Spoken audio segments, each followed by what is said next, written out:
Essa não tem como perder, né? Não, essa aí é a mãe dos caras. Então, vamos esperar um pouquinho? Vamos esperar um pouquinho. Bom, deixa eu falar um pouquinho do contexto do grupo, tá? Tem um monte de grupo aí falando de inovação, de o que está acontecendo de novo, o que está... Muitos grupos falam disso. Né? E aqui a gente resolveu, o que eu imaginei? Mudar um pouco esse foco e falar e tentar fazer uma interação. O grupo só serve para mandar o convite. Então eu monto uma pautazinha, né? Aí eu já convidei convidei o Felipe, já convidei o Fabrício também, né? A gente monta uma pautazinha para todo mundo começar a discutir e criar conexões entre a gente, porque assim, tem muita gente boa nesses grupos, tem muita gente fazendo coisa legal. E assim, se manter atualizado hoje é meio que uma loucura, né? Quem fala que está atualizado não está entendendo porra nenhuma. Então, a ideia nossa é Marcos, básica. um negócio. Acho que tem gente pedindo para entrar que tem que autorizar. Peraí. À medida que está aparecendo aqui... Tinha um negócio de fazer até a sala ficar aberta, que eu não precisava pedir, não tinha? Não lembro como fazer isso. Me pegar no quente para fazer isso aqui. Peraí. Pô, todo mundo que está subindo aqui, eu estou permitindo. Será que não tem alguém? Não sei. É só clicar no... Não estou Aqui vendo. no Pessoas, no lado inferior direito, né, que tem a coisinha de pessoas, aí se tiver alguém pedindo para entrar, eles vão aparecer no topo, aí você pode deixar aberto e ir clicando conforme for aparecendo. Não tá aparecendo aqui para mim, não. Se não tem ninguém, então não tem. Então,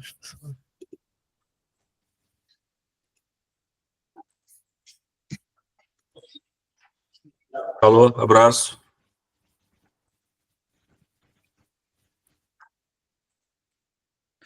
Opa, boa noite, pessoal. Boa noite, Adriano. Como é que você está? Tudo bem? Apertarei por aí. Tudo na paz? Marcela, bem-vinda. Obrigada.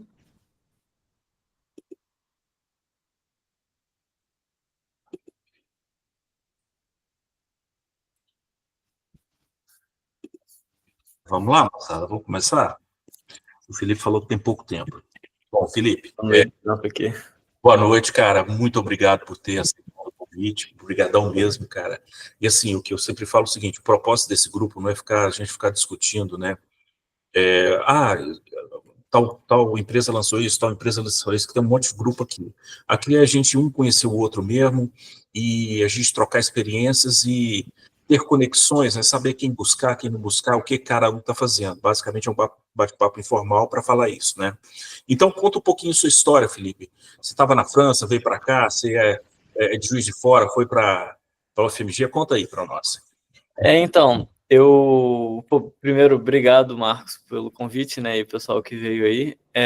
Então, qual que é a ideia? Eu estava em Juiz de Fora, né, moro lá desde sempre. Na verdade, eu nasci em Teoflotone, fui para Juiz de Fora, fiz o ensino médio, fiz a vida inteira até o ensino médio, e fui para a UFMG fazer engenharia de sistemas. Durante o curso de engenharia de sistemas, no terceiro período da faculdade, eu entrei para fazer iniciação científica, e aí a minha iniciação científica era na área de finanças, que era uma área que eu não tinha o menor interesse, mas eu queria fazer alguma coisa. Então eu falei assim, é isso que tem. E aí, com uns 2 meses de iniciação científica, eu tive uma ideia, que era tentar achar possíveis casos de fraude na Bolsa Brasileira. O meu orientador na época falou que não fazia muito sentido, porque se a Bolsa, se a CVM, que é o órgão regulador, não estava achando essas fraudes, quem sou eu para achar? Mas ele falou, tenta aí. E aí aconteceu que tinham muitos casos que a CVM não achava e que não queria achar, e eu fiz uma pesquisa de 2, 3 anos em relação a isso. No meio para o final dessa pesquisa, eu tive a oportunidade de fazer o duplo diploma na França, e eu fui lá para fazer esse duplo diploma, que são 2 anos de estudo, e eu formava lá e depois voltava para o Brasil para terminar a graduação. Então eu fui mais ou menos aí no 7º período da graduação. Lá na França, eu estudei na Telecom e na Sorbonne, eu realmente estudei IA lá. E aí, durante o curso, como eu estava lá com várias pessoas que estavam muito interessadas no assunto, a gente falava muito sobre o assunto de inteligência artificial, isso lá em 2020, 2021, eu tive a ideia de abrir o podcast, que é o podcast Vida com IA, imagino que uma boa parte de vocês conheça, que o objetivo era realmente eu mostrar e falar o que eu estava estudando na época.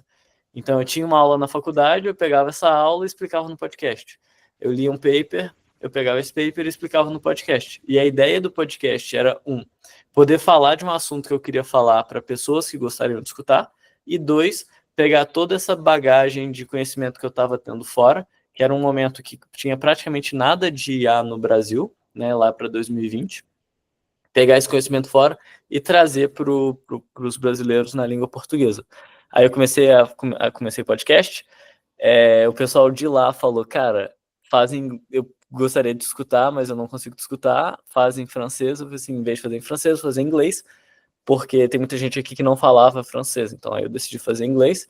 Eu fui mantendo os dois podcasts em português e inglês até o episódio 99, e a partir do episódio 100 eu gravei só em português. Então o podcast já tem uns 3 anos e meio. Para formar lá na França, eu tive que fazer estágio numa empresa que chama Cantev, que é uma empresa, é um SaaS, Software as a Service, para seguradoras de saúde, onde o objetivo era automatizar o processo de reembolso para seguradoras de saúde. E aí, quando eu entrei lá, a empresa tinha 10 pessoas, não tinha absolutamente nada de IA, e aí eu comecei a criar a pipeline de extração de informação de documento, né, a pipeline de processamento de documento, numa época onde isso nem era prioridade da empresa, mas virou o produto core da empresa depois, nessa parte de automatização de processamento de documento, e a empresa foi crescendo e eu fui crescendo junto, né. No início foi só uma POC, que é vamos ver se esse trem funciona, e aí logo depois que eu terminei a POC, eles assinaram um contrato com o cliente, e aí eu peguei essa POC e fiz ela funcionar para o cliente, ou seja, eu tive que refazer tudo, porque a POC nunca funciona na vida real. Aí eu fiz funcionar para um cliente, e eu vi que quando chegaram os novos clientes, eu falei assim, olha, se eu tiver que refazer tudo que eu fiz aqui, eu não sou um SaaS, eu sou uma consultoria. Porque a gente tinha cliente no México, a gente tinha cliente em Hong Kong, a gente tinha cliente na Tailândia. Então eu recebia documento em espanhol, eu recebia documento em chinês, eu recebia documento em tailandês. E eu precisava de retreinar os modelos e modificar a pipeline. Então o que eu falei? Eu preciso de criar alguma coisa interna que seja escalável. E aí foi a minha ideia de criar um pacote interno que vai manejar todas as possíveis tarefas de IA para processamento de documento que eu vou ter, e aí a minha pipeline vai ser a mesma, a única coisa que eu vou mudar é o modelo. Então, eu vou ter um modelo que processa em espanhol, um modelo que processa em tailandês, um modelo que processa em chinês, mas a pipeline é a mesma. E aí eu consegui escalar para uma parada que era tipo 80% igual para todo mundo e 20% customizável para cada língua, para cada processo diferente. Fiquei lá 3 anos e pouquinho. Aí a empresa subiu de 10 para 90 pessoas e aí eu decidi agora voltar para o Brasil. Estou trabalhando aqui em São Paulo, estou morando em São Paulo, trabalhando presencial aqui na Enter, que é uma startup de IA para direito. A ideia é que a gente defenda o processo jurídico para as empresas. Então, a entrada é muito parecido com o que eu fazia lá na Cantev. Na Cantev, a entrada era um caso a ser reembolsado, então vários documentos que tinham que ser processados, tratados, entendidos, e aí a decisão era, devo reembolsar? Se sim, quanto? Se não, por quê? E aqui, qual que é a ideia? Eu tenho um caso jurídico como entrada, eu tenho que tratar esses documentos, processar as informações, e aí a minha saída é uma defesa jurídica que leva em consideração tudo que a pessoa está reclamando, com todos os objetos de defesa que a empresa tem. Então a gente junta isso tudo, entende isso tudo e gera uma defesa jurídica. Então é isso que eu estou fazendo aqui, eu estou na Enter tem tipo 1 mês, mais ou menos, que eu comecei. Marcos, você está mutado. Felipe, nesse banco de dados que vocês estão usando, obviamente você tem a entrada do que o cliente deixa, agora você tem toda a jurisdição brasileira atrás ali, né? Você está hackeando normalmente ou hackeia por grafo? Nenhum dos dois. Algumas coisas eu não posso falar porque é segredo da empresa, mas se você... O que é hackear ou hackear por grafo, né? Eu pegar a Constituição brasileira e a partir de algum ponto específico eu gerar uma defesa. Eu acho que nenhum dos dois funcionaria porque uma defesa jurídica ela tem umas 50 páginas. Então, se eu usar um LLM para, a partir da entrada e da Constituição brasileira, ele escrever uma defesa, a quantidade de alucinação que ele geraria e o controle que você tem é tipo zero. Então, a gente tem processos internos, e não é nem RAG, nem GraphRAG, são fluxos um pouco mais complexos e mais direcionados realmente para a área do direito, montado por advogados, que garante que a defesa que a gente está gerando não é uma defesa gerada por IA, é uma defesa que seria feita por um humano, mas com superpoder de IA para poder analisar todos os documentos, extrair as informações, comparar elas e aí gerar uma defesa.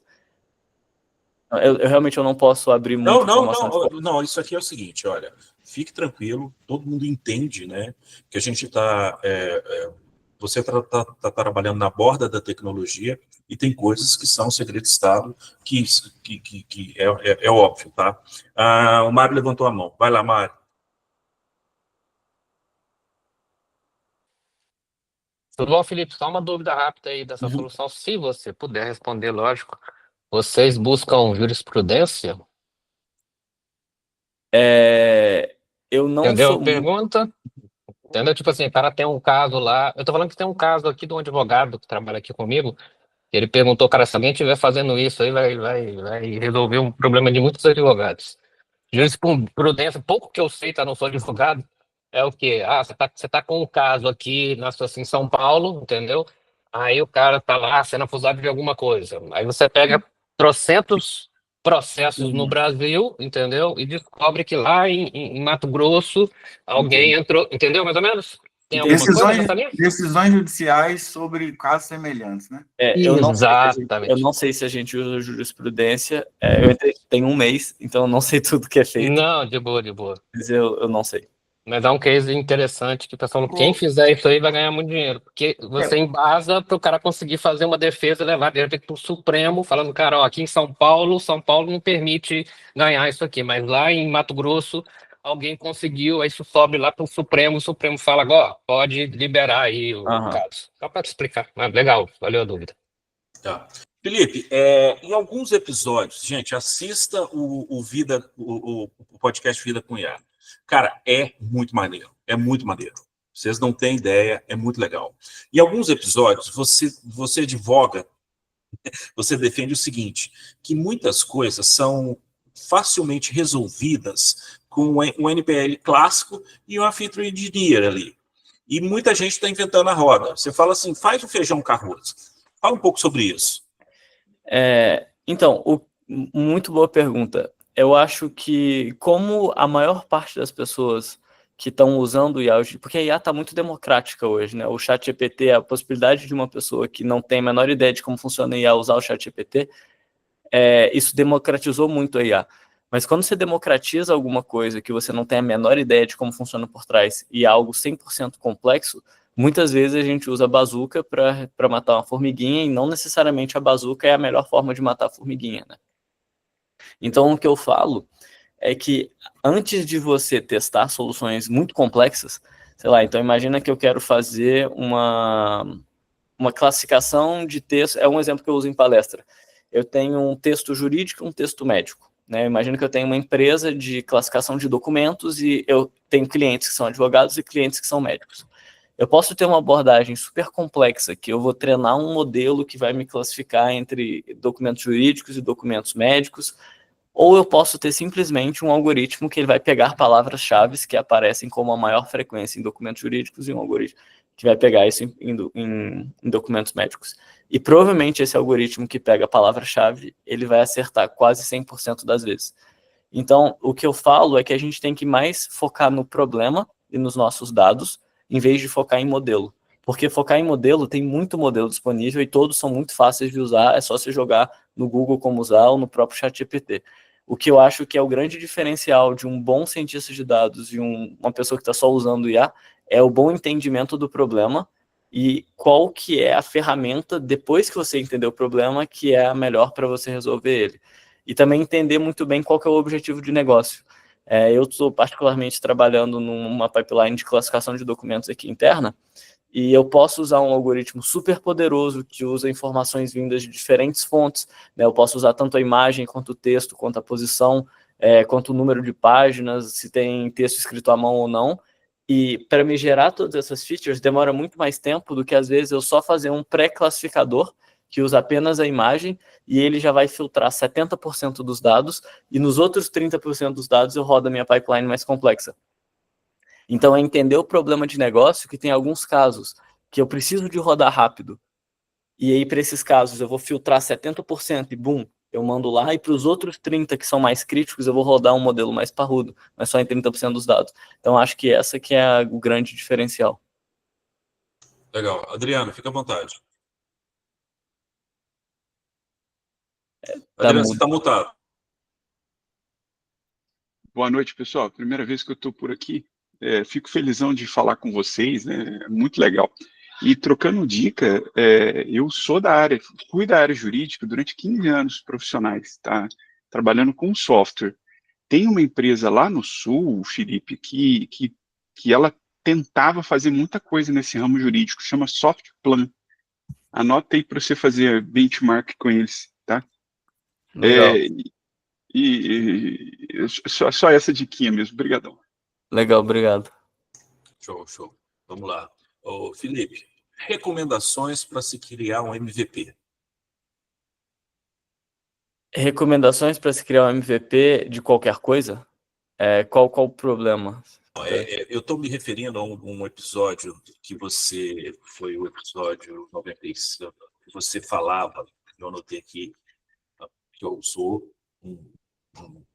eu assisto pra caralho. Naquele episódio das LLMs, aí você falava, você sugeria, né, como é a melhor forma de você criar um MVP em termos de agilidade, mas tá. depois você tinha que limpar tudo aquilo e voltar para o mundo real, voltar para pensar na escala. Tá, entendi. O que eu tento trazer nesse episódio é um trade-off muito grande que a gente tem entre fazer coisas legais e fazer coisas que funcionam. Quando a gente fala de MVP, a gente quer o mínimo produto viável, que eu quero testar uma ideia, botá-la para rodar, receber o feedback do meu cliente e aí ver se vale a pena eu seguir nisso, pivotar, alterar um pouquinho, ou esse é o meu produto final. E aí, quando a gente está falando de IA, antigamente era muito difícil você fazer o MVP, porque normalmente se envolvia treinar modelo. E aí, com a evolução das IAs, e principalmente com as LLMs, a gente consegue fazer muita coisa zero shot. Ou seja, a gente pega um modelo já pré-treinado e a gente só dá uma instrução para ele, a partir dessa instrução ele consegue resolver. E isso faz com que agora a maior complexidade que a gente tem não é mais treinar um modelo, usar um modelo. É a gente criar um fluxo de experiência que esse modelo vai estar lá no meio e aí vai fazer sentido para o produto que eu quero criar. Então, um exemplo muito bobo disso é que assim que que lançou o ChatGPT, tem uma empresa que chamava Chat with Your PDF, que é basicamente um ChatGPT que ele lê o PDF e responde a partir do PDF. Isso daí lançou, 2 meses depois do ChatGPT. O MVP deles foi o ChatGPT com um RAGzinho muito bobo. E aí, com uma plataforma que o cara podia submeter o PDF, enquanto na OpenAI não podia se submeter o PDF. E aí, depois que isso funcionou, o cara pensou, beleza, tá funcionando, eu fiz essa coisa boba, agora eu tenho usuário, tem gente interessada e pagando, como que eu vou fazer para escalar isso? E aí, ele não tinha que só conversar com o PDF, ele tinha que ser melhor do que todas as outras empresas que viram que ele deu certo e também conversavam com o PDF.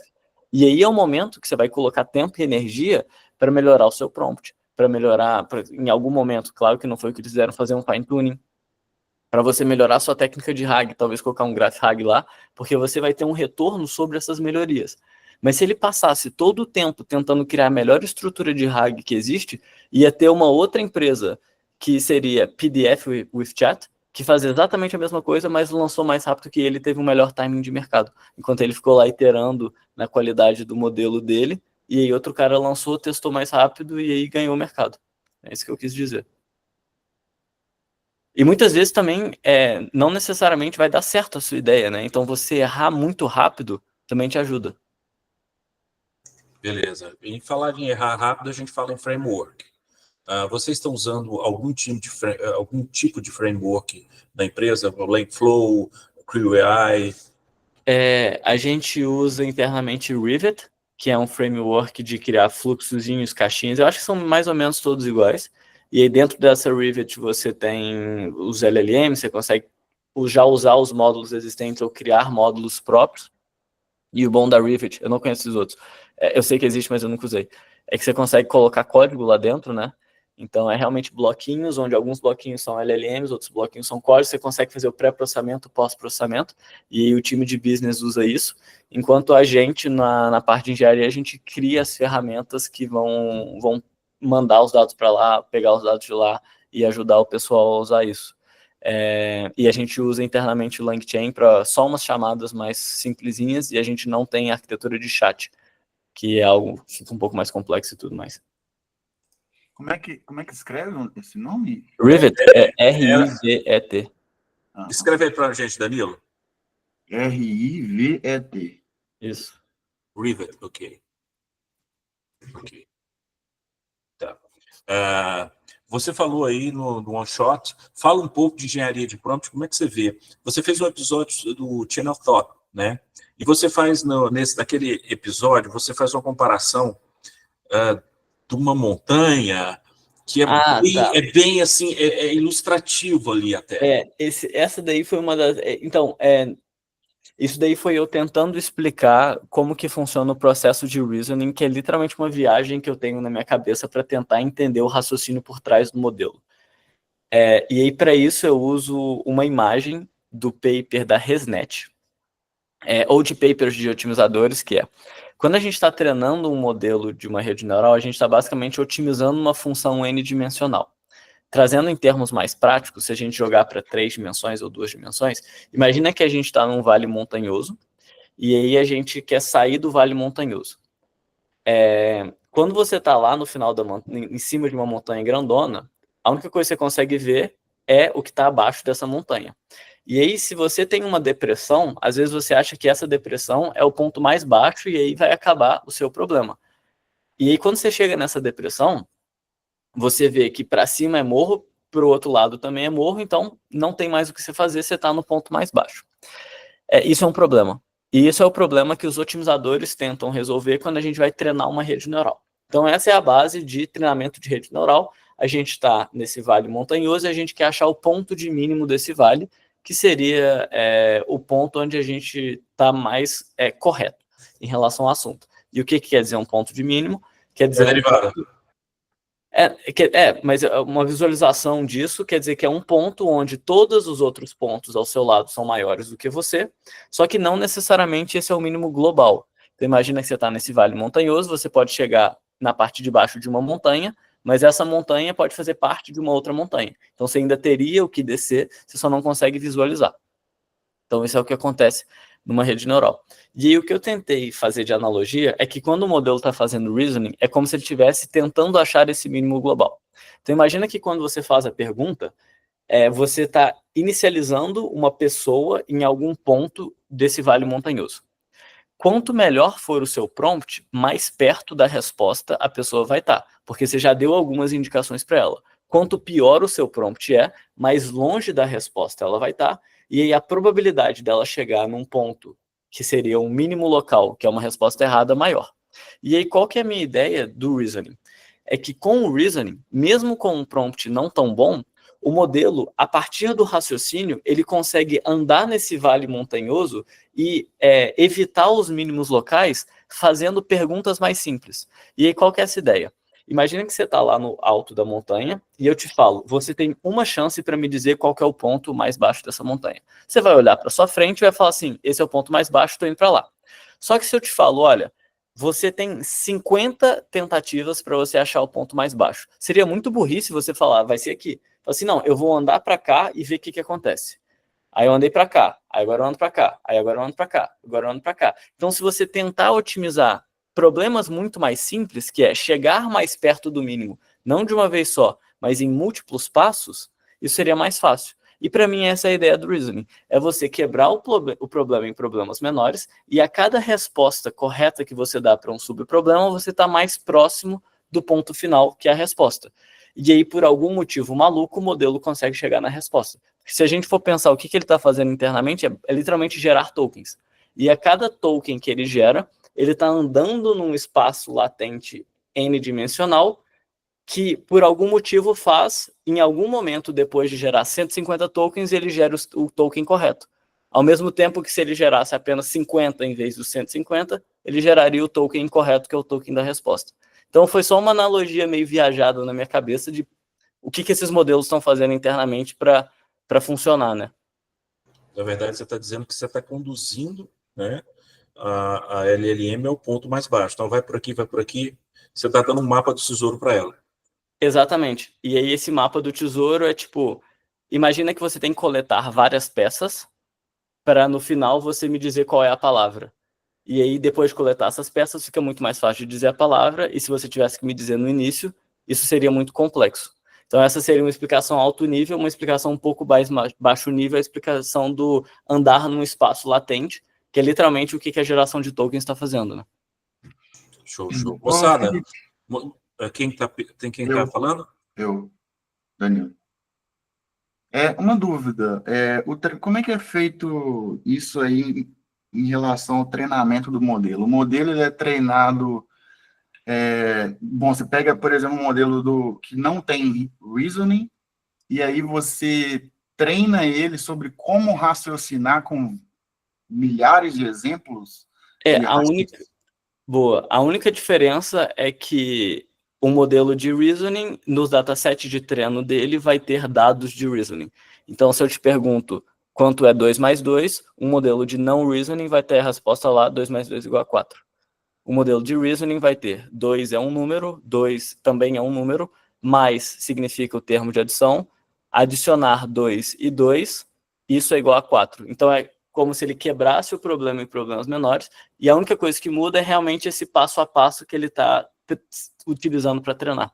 Entendi. De qualquer jeito, quando ele está respondendo, ele está só processando, fazendo cálculos da mesma forma. Ele Só tá que fazendo... é um modelo fine-tunado, não sei se eu poderia dizer assim.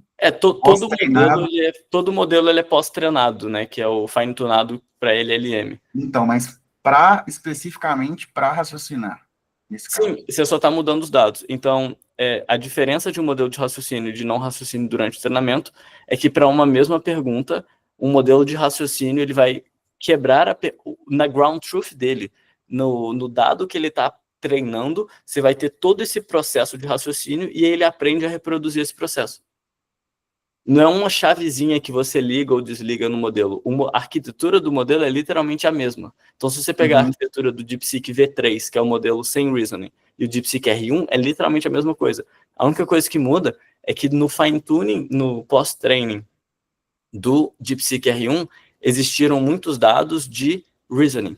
E aí o modelo aprendeu a raciocinar, porque ele viu dados de raciocínio. Entendi. Eu imaginava antes que eram utilizados prompts. Então, o prompt faz parte disso, né? Mas o prompt ele é muito mais usado na parte da inferência, porque se você está treinando um modelo para raciocinar sempre, independente do prompt, você gostaria que ele raciocine. É por isso que se você manda o mesmo prompt para o O1 e para o 4O, o O1 raciocina e o 4O não. Então, antes dos modelos de raciocínio, é que a gente falava de pense devagar, ou pense passo a passo, que é o Chain of Thought. E aí, como a galera viu que o Chain of Thought funciona muito bem, o que eles falaram? E se a gente colocar inerente no modelo o Chain of Thought? Então, durante o treinamento do modelo, ele só vai criar uma cadeia de pensamento. Ele não vai responder sem criar uma cadeia de pensamento. E é por isso que você faz uma pergunta extremamente básica para o O1 da vida, ele vai demorar para te responder, porque ele é obrigado a raciocinar. Perfeito. Cara, fica até bonito quando eles estão raciocinando, né? Se você acompanhar aquele negócio, fica até bonito. Nossa, o que ele pensou e tal. Eu aprendo muito. Eu acho que o melhor, pelo menos eu acho que é mais claro o raciocínio, é o DeepSeek. Às vezes eu jogo uma pergunta lá só para ver o raciocínio, não quero nem a resposta. É muito maneiro. Gente, só o seguinte, vocês entenderam a profundidade que tem o Felipe. Então é o seguinte, eu vou dar uma dica matadora. O Felipe ele tem um curso, tá? Na Hotmart. É um curso de Deep Learning, que assim, ele começa o curso falando em álgebra linear, vetorial, álgebra matricial, e vai devagarzinho, você vai crescendo e entendendo o que ele vai falando. A Marcela está aqui, ó. Muito bom o curso. Marcela, dá sua opinião aí. E ele vai, passo a passo, você vai acompanhando. Porque se você pega o Felipe aqui, tá? Seria esse Felipe, é exatamente esse Felipe. Tá? Exatamente o nosso Felipe Lauar. O seguinte, então se você pega um podcast do Felipe, tem um que você não entende absolutamente nada. E aí, eu falei, cara, você tem que fazer um curso para a gente entender você, né? Para a gente entender você. Então tá lá, procura aí, Felipe Lauar, tá? Marcela, dá seu depoimento aí. Isso... O Felipe, ele tenta explicar o passo atrás, eu acho. Então a gente consegue entender a lógica por trás. E eu vejo toda a dedicação que ele coloca, e a didática é muito boa também. Obrigado. Eu queria agradecer, tipo, você falar isso também, Marcos, até porque o Marcos foi uma das pessoas que botou bastante incentivo para eu criar o curso, né? A ideia do curso, ela veio com o episódio do DeepSeek, isso é engraçado, porque depois que eu fiz o episódio do DeepSeek explicando o paper e tudo mais, todo mundo falou, cara, faz um vídeo no YouTube mostrando o que você está explicando para ficar visual e mais fácil de entender. Porque o podcast ele é muito legal para você jogar informação, mas para jogar informação técnica e principalmente matemática é muito complexo, porque você não tem a visualização do que está acontecendo. E aí eu falei, olha, eu poderia fazer uma aula sobre o DeepSeek no YouTube, o problema é que ninguém vai entender nada, porque quando eu pegar a fórmula do GRPO aqui e explicar a diferença do GRPO para o PPO e como que funciona o PPO, todo mundo vai ficar perdido. Então eu vou gastar meu tempo para fazer um vídeo no YouTube, que demanda muito mais do que o podcast, né? Porque tem que preparar slide, gravar com vídeo e tudo mais, e ninguém vai entender. Se fosse para fazer um vídeo, eu faria um curso do zero, para que daqui a 6 meses eu possa gravar um vídeo sobre o DeepSeek e todo mundo entenda. E foi daí que nasceu o curso, tem bastante gente fazendo.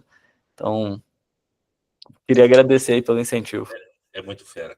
Fabrício, você tá caladinho aí. Entra na roda. Tô com o microfone ruim hoje, tá? Que estourei as costas hoje na academia, então eu tô trabalhando da cama hoje. Mas eu vou botar até uma pergunta mais de hoje em dia, que eu acho que eu não cheguei a conversar com isso sobre isso com o Felipe, no trabalho novo, enfim, mexendo já nessas brincadeiras aí de agentes. Você tem notado a necessidade de usar diferentes modelos para diferentes agentes? Tipo, você teve que usar um reasoning para algum agente? Faz sentido isso até? Boa. Para o que a gente está fazendo aqui hoje, eu acho que não tem nada de reasoning ainda, mas a gente ainda está evoluindo. E foi um pouco também a ideia de me trazer aqui para a empresa, para aumentar um pouco as coisas que a gente faz de IA e a complexidade das coisas que a gente faz também. Então, incluir LLM as a judge e várias outras coisas que vão ajudar bastante, tanto na geração da defesa, quanto para avaliar quão boa a nossa defesa está. Eu acho que daqui a alguns meses a gente gostaria de, antes de submeter a defesa para o juiz, saber a probabilidade de ganhar. E isso aí é uma coisa que demanda outras coisas que a gente ainda não tem hoje. Mas a gente usa, sim, diferentes modelos para diferentes use cases. Então, na própria Rivet que eu falei, que o Cristiano ele mandou aí nas perguntas, esse GitHub, sim. Então, na Rivet, a gente tem algo que, por exemplo, extrai uma coisa de um documento a partir da imagem, outra que extrai a partir do texto. Tem coisa que o Gemini funciona melhor, tem coisa que o Claude funciona melhor, tem coisa que o GPT funciona melhor, e tem coisa que muitos funcionam igual e a gente pega pelo custo. Então, dependendo do use case, a gente usa modelos diferentes da nossa pipeline de inferência, e a gente ainda não usa reasoning, se eu não me engano. E está automatizado já esse processo de como escolher cada modelo para cada situação? É mais um conhecimento interno, e uma das coisas que eu quero criar aqui é uma pipeline de avaliação que a galera possa trocar o modelo e eu sei o impacto disso na ponta, e a galera consegue ficar iterando com o modelo novo, com o modelo mais barato, com o modelo de provider diferente, com o modelo open source. Boa. Hoje é tudo feito mais manual e no feeling mesmo. Uhum. Curiosidade, qual o tamanho da sua equipe atualmente, Felipe, mexendo com isso?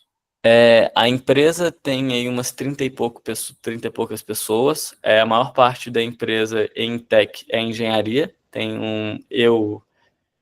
outros 2, 3 data scientists que manjam mais de IA. E é isso, eu acho que não tem muito equipe aqui. Eu até brinco que estão 2 equipes. Tem a equipe de business e a equipe de engenharia. E a equipe de engenharia, todo mundo faz tudo. E as pessoas que manjam mais de uma parte ou outra vão guiando e vão pegando tarefas mais complexas em relação a isso. mas é uma estrutura bem horizontal, o que faz com que a gente cresça muito rápido e seja bem eficiente. Legal. Tem algum caso- por que vocês escolheram a Rivet e não a LangGraph, por exemplo? Não tenho a menor ideia. Tá. Tava assim quando eu cheguei, né? E eu cheguei não tem muito tempo. Mas, Felipe, aproveitando a pergunta do Fabrício, se fosse para fazer com LangChain, o efeito seria o mesmo de usar o Revit? Ou você teria mais trabalho? Conta aí como é que você imagina.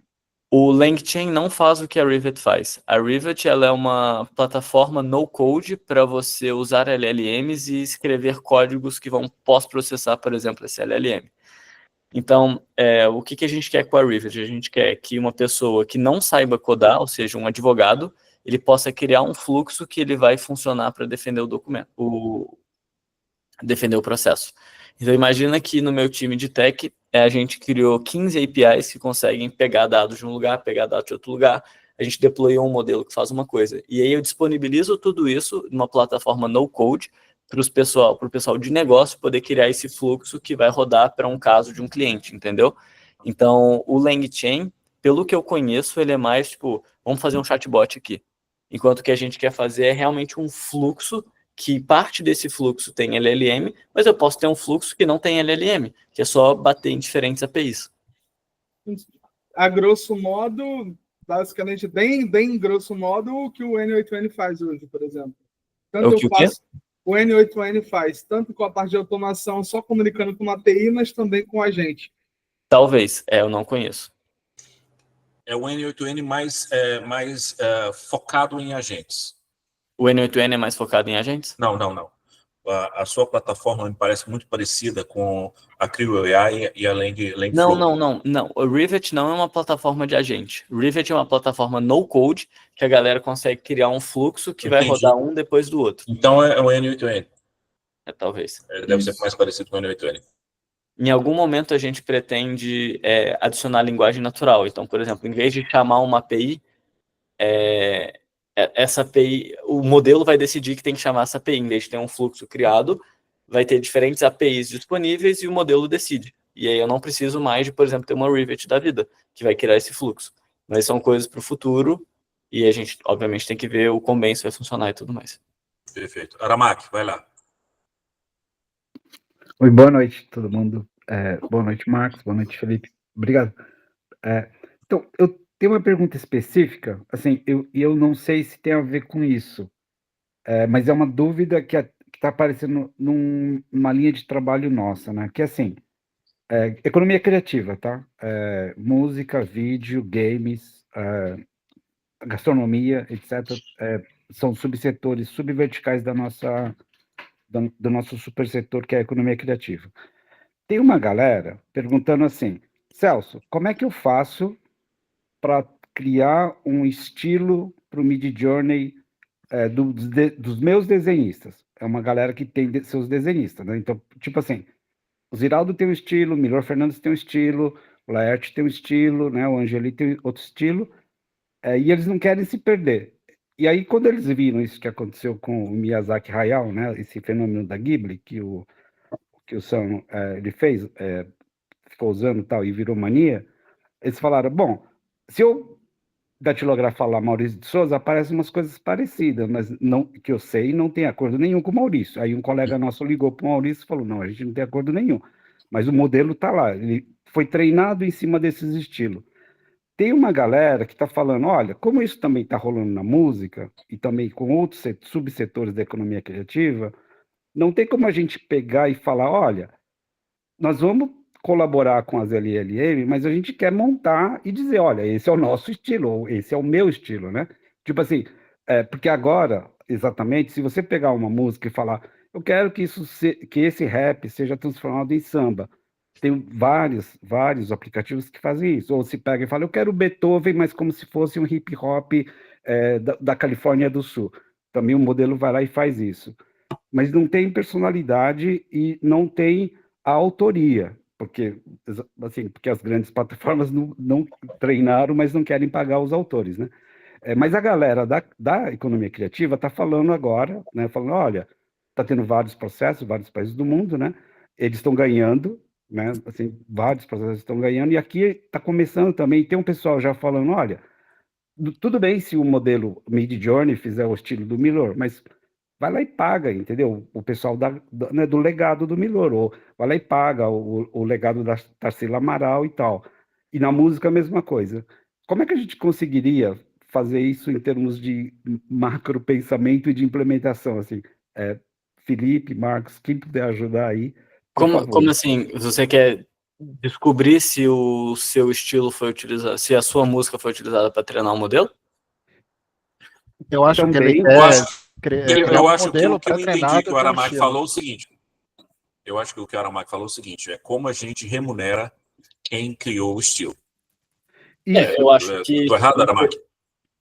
E, por exemplo, se eu pedir para fazer naquele... Por exemplo, nós estamos sabendo que a Hanna-Barbera, né, que é o grupo que foi autor dos Jetsons e dos Flintstones, eles estão criando um processo para dizer, olha, tudo bem usar o nosso estilo desde que nos pague. Né? E daí eles vão abrir um processo. Como é que a gente faz isso aqui no Brasil? Assim, como a gente poderia fazer, entendeu? Porque chegar nas empresas é fácil, esse não é o problema, mas a gente não tem a ferramenta, o tool, nós não temos o toolbox para chegar e falar, vamos pegar, vamos ensinar a máquina que esse é o estilo do Ziraldo. Eu entendi o que você quis dizer. Eu acho que tem duas coisas. Primeiro, você pode pegar um modelo open source e você mesmo treinar esse modelo open source, sei lá, você vai pegar o Flux, e aí você tem as suas obras internas, você vai fine-tunar o Flux com as suas obras internas e esse modelo é seu. Ou você tem, por exemplo, um Midjourney, uma OpenAI ou qualquer outra empresa que quando eles forem treinar os seus modelos, ou eles podem comprar os seus dados, porque são dados de autoria sua, ou eles vão pegar os dados sem te pagar e vão usar para treinar. Se eles usaram os dados sem te pagar e você conseguir provar que são seus dados, você pode denunciar eles. Se eles quiserem usar seus dados e pagarem, eles podem fazer um acordo com você. Como que essas empresas vão chegar, como que a OpenAI, por exemplo, vai chegar na Tarsila do Amaral? Talvez em algum momento vai existir uma plataforma que vai fazer isso, mas eu não sei. Eu acho que hoje mais é roubar dado e fazer parceria com um escritório muito grande, que eles acham que você é relevante. Entendi. É bem isso também. Eu entendo assim. Eu acho que o mundo vai ter uma luz disso, Aramaki, quando o processo da OpenAI do New York Times contra a OpenAI, que já ficou caracterizado, que eles pegaram vários artigos do New York Times para treinar o ChatGPT, quando a gente tiver uma determinação da Suprema Corte Americana, a gente vai ter uma luz no fim do túnel. Tá? Vai lá, Mário, fala aí. Tá bom, beleza. Obrigado, viu? Obrigado. Felipe, tô dando uma olhada aqui nessa Rivet. Deixa eu te perguntar uma coisa. Você consegue dentro dela criar servidor do MCP? Não sei. Não sabe, né? Não, tô perguntando que eu tô vendo, tô achando bem interessante a ferramenta. Mas uma coisa que eu diria... Eu uso... diga. Foquem menos na ferramenta e foquem mais no problema que você tem, que talvez ela vai resolver. Sim, concordo. É porque o pessoal até comentou aí de N8N, e o N8N está facilitando muito a gente resolver, fazer POCs, né? Tá? Só agora à tarde eu criei 2 servidores MCP para resolver alguns probleminhas simples, com pequenos cliques, tá? Com pouca solução. Legal. Tá? E realmente, né, na hora de escalar, você tem que pensar bem como que isso vai escalar futuramente. Mas a nível de POC, você resolver um problema rápido, tá? Aqui nessa solução do N8N, tá assim, absurdo. Isso faz uma semana que eles lançaram essa solução de servidor MVP. Entendi. Eu não sou conhecedor do Rivet. Pode falar, Matheus. Não, desculpa. Vamos fazer o seguinte. O Felipe, ele gentilmente nos cedeu o tempo dele. E eu vou pedir para a gente encerrar com 3 perguntas, tá? Matheus, você está na fila aí, manda. Não, pode seguir. Tá tranquilo. Só se puder depois mandar o nome da plataforma Rivet no chat, nós tá tranquilo. A gente já mandou. Já mandou. É porque eu estava no celular e aí eu mudei pro computador. Não, tranquilo, já mandou. Já mandou. Aí já mandaram agora de novo, beleza. Ô Felipe, pergunta que quem está aqui tem que responder, né? Que está todo mundo ficando doido. Como você se atualiza? Hoje você colocou no chat, dentro do nosso grupo lá, Vida com IA, você colocou assim, Que maluquice, parece que os caras estão perdidos, né? Comentando os lançamentos que parece que se sobrepõem a alguma coisa. Conta aí, como é que você está atualizando e como é que você vê esse cenário, né? Da gente tudo ficando doido. Eu acho que como que eu me atualizo?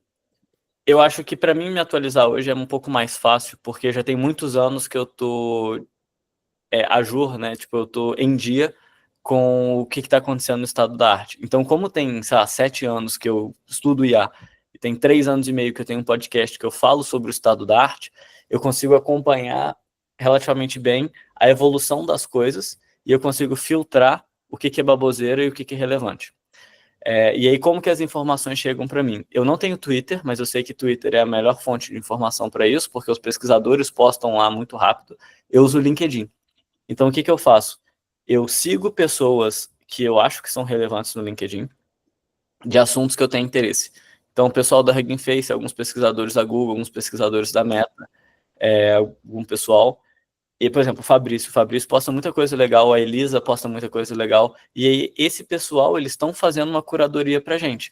Eu imagino que o Fabrício também, ele deva seguir um pessoal bem relevante, tanto no Twitter quanto no LinkedIn. Ele pega essa informação do pessoal, pessoas que ele já confia, e também quando múltiplas pessoas que você confia falam de um mesmo assunto, provavelmente esse assunto é relevante.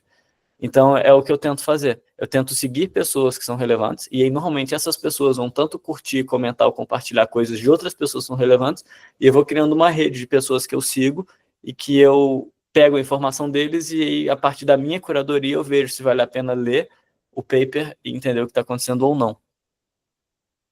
Cara, muito obrigado. Érico, manda ver.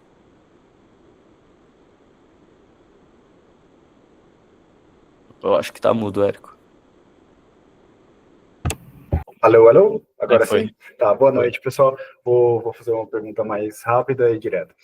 Felipe, o que você tem usado, só uma curiosidade, mas assim, o que você tem usado de LLM no seu dia a dia, se a automação, agentes, se você desenvolve agentes para você mesmo, para o dia a dia, porque acho que às vezes a gente fica muito em desenhar soluções de negócios e tal, mas e dentro de casa, sabe? Legal. O que você tem usado? Cara, eu tenho essa resposta aqui pronta, porque eu vou gravar um episódio sobre isso para a semana que vem. Então, eu já coloquei os tópicos das coisas que eu já uso. Eu posso listar aqui para você. Vai lá, eu vai uso lá. principalmente o Cursor e o ChatGPT. Então, o Cursor para codar e o ChatGPT para as minhas tarefas. Eu vou entrar muito mais sobre isso no podcast, então semana que vem vai ter, sei lá, 10 minutos eu falando sobre isso. Mas em relação ao ChatGPT, cara, uma coisa que eu uso muito o ChatGPT é para me ajudar com o meu curso. Então, quando eu vou gravar as aulas, eu já tenho na minha cabeça qual que é a trilha. Então, sei lá, agora eu vou fazer um episódio sobre otimizadores. Eu já sei o que eu quero falar. Então, eu coloco lá, ChatGPT, eu vou dar uma aula de mais ou menos 20 minutos sobre otimizadores. Eu já dei essas aulas aqui, então ele já tem esse conhecimento prévio. Eu gostaria de falar disso, disso, disso e disso. Você poderia montar para mim uma aula? E ele monta para mim uma primeira versão da aula. Metade do que ele monta é o que eu vou falar, e a outra metade eu só jogo fora, e do que eu vou falar, eu fico iterando com ele para entender o que faz sentido de entrar e o que não faz sentido de entrar no assunto. E eu fico realmente conversando com ele. Tá, mas essa informação aqui, ela vem desse paper, será que vale a pena falar desse paper? E aí eu vou entendendo junto com o ChatGPT o que faz sentido ou não falar. E depois que eu termino de fazer aula com ele, eu vejo, ok, esse aqui é o PDF da minha aula. Agora eu quero fazer os exercícios dessa aula. E aí eu explico qual que é o contexto da turma, o que eu quero gerar de exercício, e ele vai gerar um draft para mim. E eu peço para ele gerar um draft de algo com nenhuma resposta, e a partir disso eu peço para ele gerar respostas. E aí, a partir dos dois, eu tento entender o que faz sentido eu fazer vocês fazerem, e o que faz sentido eu já dar de resposta. Então, por exemplo, quando eu estou dando uma aula sobre otimizador, eu ainda não falei por exemplo, quando eu estou dando uma aula sobre Multilayer Perceptron, eu ainda não falei de otimizador. Então, quando eu for fazer um exercício de Multilayer Perceptron, eu vou dar para vocês toda a parte de treinamento do modelo. Eu quero que vocês brinquem com a arquitetura. E aí, quando eu vou falar de otimizador, eu não vou te dar mais o loop de treinamento do modelo, porque eu quero que você entenda como que isso funciona. Então, eu peço para ele me gerar esse draft, eu entendo qual que é o nível que o meu aluno vai ter nesse momento, e eu fico brincando com isso. Então, assim, isso me salva muito tempo, e a qualidade que é gerada também é muito boa. Só que eu acho que o mais importante de frisar é o quanto, e eu fazendo isso realmente na prática, eu vejo o quanto que você não pode deixar o LLM fazer tudo. Porque aí uma pessoa pode se perguntar, cara, qualquer um consegue fazer um curso de IA. Qualquer um consegue fazer um curso de IA. Só que vai ter tanta merda dentro desse curso e tanta coisa inútil que eu acho que é melhor nem fazer. É melhor você sozinho ir lá brincar com o ChatGPT. E aí, então eu estou usando assim, e eu uso para algumas outras coisas, né? Eu não uso para escrever e-mail e falar com pessoas. Para mim, a interação pessoal ela é extremamente importante. Então, muita gente me pergunta se eu uso a IA para o seu podcast, absolutamente zero. Tipo, eu tento passar no meu podcast quem eu sou. Porque seria muito fácil eu só jogar um artigo para uma IA, pedir para ela resumir e usar uma IA clonada na minha voz para fazer, mas isso não seria eu. E eu não teria interesse de escutar isso. Então, eu tento usar a IA para me ajudar a fazer algumas tarefas, a preparar algumas coisas, mas quando está realmente gerando conteúdo, para mim é extremamente importante que seja eu, porque eu não gostaria de ver um conteúdo gerado por IA. Tanto é verdade que no vocabulário do Felipe tá uma palavra que eu gosto muito como cruzeirense, que é cabuloso. Então ele vira e fala, pô, isso aqui é cabuloso. Nó, dá um quentinho no coração. Concordo. Vamos lá, gente. Última pergunta, quem...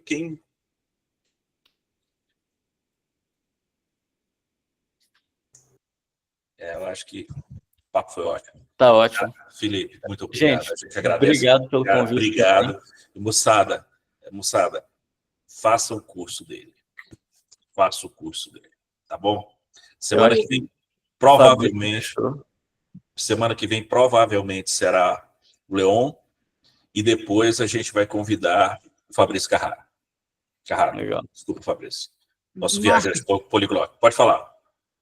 Ô, Filipão, cara, só não babando o ovo, cara, mas só passar para. Marcos já falou, todo mundo já falou, só passando para agradecer que, por mais complexo que seja, muitos assuntos do teu podcast, inclusive teve episódio que eu tive que ouvir 3, 4, 5 vezes, anotar e tirar dúvida com o ChatGPT.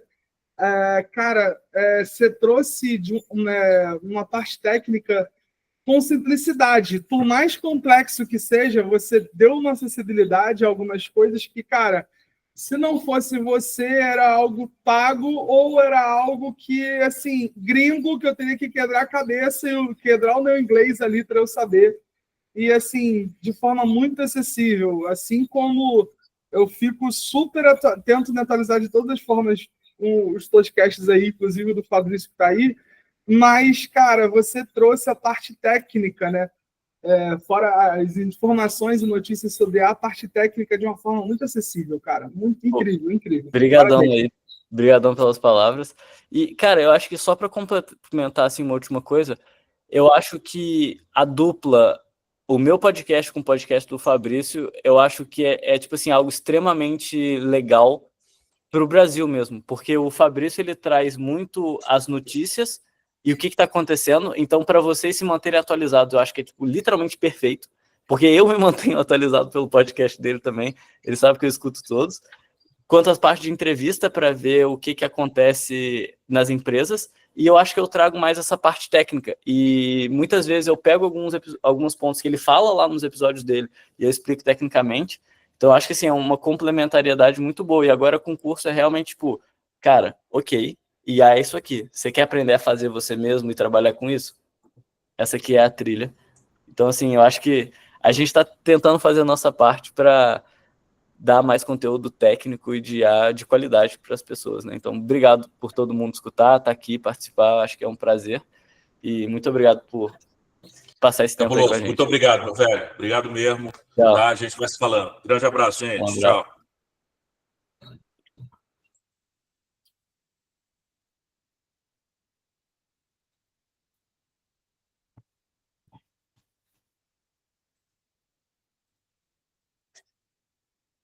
Tô com os agentes ali, Marcão. Depois, se quiser ver. Vambora. Vamos conversar depois. Você tá em que grupo? Cara, tô no seu grupo que saiu do grupo do Felipe. Show. A gente se fala lá. Valeu. Abraço, cara.